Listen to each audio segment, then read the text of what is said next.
अफ्रीकी जंगलों के सौम्य विशालकाय गोरिल्ला सबसे बड़े जीवित प्राइमेट हैं तथा मनुष्य के सबसे करीबी जीवित रिश्तेदारों में से एक हैं। शारीरिक रूप से भयभीत करने वाले और शक्तिशाली गोरिल्ला अत्यंत बुद्धिमान, संवेदनशील और भावनात्मक प्राणी होते हैं। गोरिल्ला आमतौर पर शांत, शर्मीले और मिलनसार होते हैं जब तक कि उन्हें धमकाया न जाए। नर गोरिल्ला खड़े होकर अपनी छाती को मुट्ठियों से पीटते हैं ताकि वो डरा सकें या अपनी ताकत दिखा सकें। जब उनको गुस्सा आता है या उन पर हमला होता है तो वे ज़ोर से गुर्राते हैं और बहुत खतरनाक हो जाते हैं। गोरिल्ला कथित घुसपैठियों की ओर दौड़कर आक्रामकता दिखाते हैं, हालांकि वे शायद ही कभी घुसपैठिए पर हमला करते हैं। गोरिल्ला 5 से 15 व्यक्तियों के समूह में एक साथ रहते हैं। एक सामान्य समूह में एक प्रमुख नर, कई वयस्क मादाएं और उनके बच्चे होते हैं। प्रमुख नर, जिसे कभी कभी अपनी पीठ पर उम्र से संबंधित सफ़ेद बालों के कारण सिल्वरबैक के रूप में जाना जाता है, तब तक प्रमुख बना रहता है जब तक कि कोई दूसरा नर उसे उसके स्थान से हटा नहीं देता। यह विस्थापित सिल्वरबैक आमतौर पर एकांत जीवन जीते हैं। नर गोरिल्ला समूह के सभी सदस्यों को सचेत करने के लिए हूटिंग ध्वनि करने के लिए जाने जाते हैं। समूह महीनों और आमतौर पर सालों तक एक साथ यात्रा कर सकते हैं। गोरिल्ला दिन रात जमीन पर या पेड़ों पर गद्दे के लिए शाखाओं और पत्तियों से घोंसला बनाते हैं।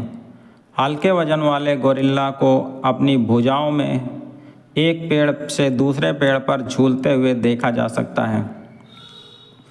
पश्चिमी गोरिल्ला असाधारण रूप से बड़े और शक्तिशाली प्राइमेट हैं। उनकी कोई पूंछ नहीं होती और उनकी त्वचा गहरे काले रंग की होती है। वृद्ध नरों की पीठ पर और दुम पर बाल भूरे हो जाते हैं और उम्र के साथ झड़ जाते हैं। इस रंग पैटर्न के कारण वृद्ध नरों को सिल्वरबैक के रूप में जाना जाता है। नर आमतौर पर मादाओं से बड़े होते हैं। कैद में 275 किलोग्राम तक वजन तक पहुंच सकते हैं। जंगल में नर गोरिल्ला का औसत वजन 180 किलोग्राम तक होता है, जबकि मादाओं का वजन अक्सर लगभग आधा होता है। नर गोरिल्ला का शरीर मोटा होता है और आमतौर पर घुटने मुड़े हुए होते हैं और उनकी ऊंचाई 1.75 मीटर होती है। औसतन मादाएं केवल 1.25 मीटर लंबी होती हैं। ये चिन्हित यौन द्विरूपता समूह संरचना और संभोग में महत्वपूर्ण हैं। बड़े आकार के शरीर, श्वान और जबड़े की मांसपेशियों वाले बड़े नरों के समूह के भीतर शारीरिक और सामाजिक शक्ति बढ़ जाती है।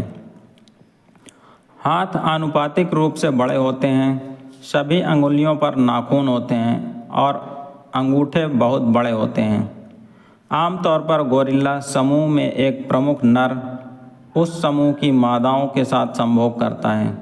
प्रमुख नर अपनी बेहतर लड़ाकू क्षमता और मादाओं और उनके बच्चों की बेहतर सुरक्षा की कथित क्षमता के कारण मादाओं द्वारा पसंद किया जाता है।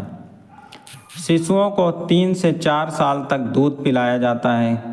कई बच्चों के मामले में मां, जिसे शिशुओं को ले जाना होता है, 2 की देखभाल करने में कठिनाई महसूस करती है और अक्सर एक को मारने देती है। बच्चे मानव शिशुओं की तुलना में लगभग 2 गुनी गति से बढ़ते हैं और 3 महीने की उम्र तक रेंगने और अपनी मां से चिपकने में सक्षम होते हैं। वे 3 से 4 साल तक मां पर निर्भर रहते हैं। मादाएं बच्चों को परिवहन, भोजन और सामाजिकरण प्रदान करती हैं। वे समूह के भीतर अपने बच्चों की रक्षा करती हैं।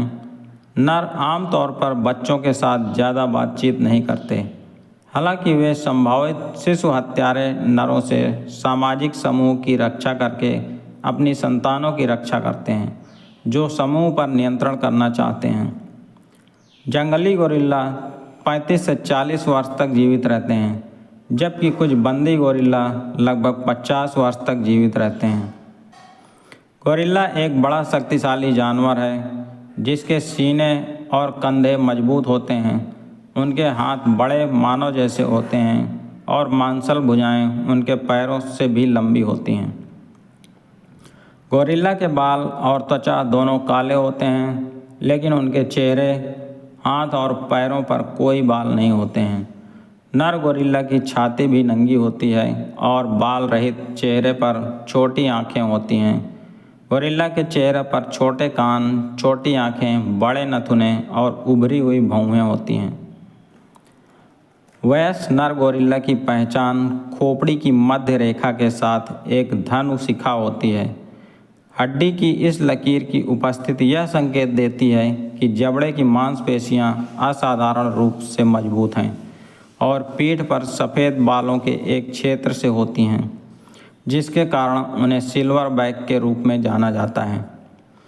नर गोरिल्ला 15 साल की उम्र में यौन परिपक्वता तक पहुंच जाता है, जबकि मादा गोरिल्ला 7 या 8 साल की उम्र में प्रजनन करना शुरू कर देती है। गर्भवती होने पर गर्भधारण अवधि सामान्यतः 259 दिन तक की होती है। गोरिल्ला मुख्य रूप से तने, बांस की टहनियाँ, फल और छाल खाते हैं, जिससे वे ज़्यादातर शाकाहारी होते हैं। वे कभी कभी कीड़े जैसे अन्य खाद्य पदार्थ भी खा लेते हैं। धन्यवाद। जय हिंद।